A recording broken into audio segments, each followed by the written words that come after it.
Progress is being made. Senator Bob Corker, member of the Banking Committee, and guest host Jim Lockhart is here too. Good morning, Senator. We kind of figured it out for you today, and we were wondering, we think you might be focusing on some of the wrong things. We need to just be able, no matter how big, we need resolution authority and let anyone fail. And that way we won't decide what's too big. We won't decide what activities they can be involved with. Just give them the chance to lose everything in an orderly way that doesn't take down the system.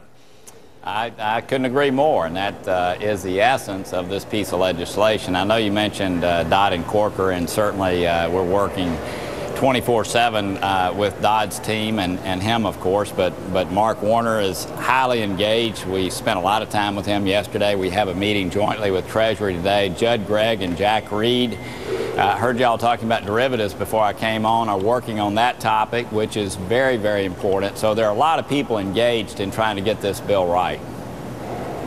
You know, we've gone back and forth so many times on where the Consumer Protection Agency resides, and it just seems like it's all on the margin, Senator. Well, last time I heard you guys were involved in something bipartisan, I asked for a definition of what that even means, because that's a word I hadn't even heard. Are you glad you entered into all that? I am. I think at the end of the day, what I hope happens is we have a bill that comes to committee that is at least in the middle of the road. It's not in the left ditch or the right ditch. It's a place where people can add amendments, make changes, do those things necessary. But look, no, this bill is going to have a very, very strong resolution mechanism, and I think it's going to address derivatives in the appropriate way. There will be some consumer issues.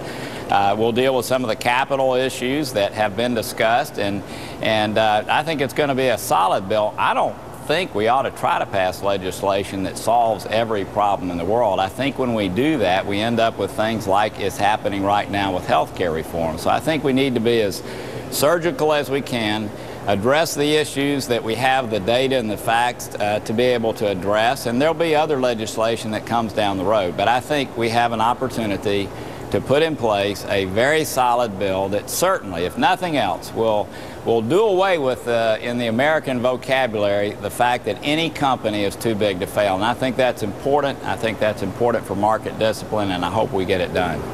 Jim Lockhart's here. You know, he wants to know whether you guys have fixed Fannie and Freddie with this legislation too. Jim? Well, you know, I was when I knew he was going to be interviewing, it made me nervous. Usually it's been the other way around, but we haven't. Obviously it's a big issue that needs to be addressed. I would have liked to have seen the Fannie and Freddie reforms in this bill. They're not going to be in this bill, but my hope is we'll do that very, very soon. It's a huge issue, and I think the thing we've got to protect against is that in this legislation we do something that makes the Fannie and Freddie situation even worse. And there was that possibility.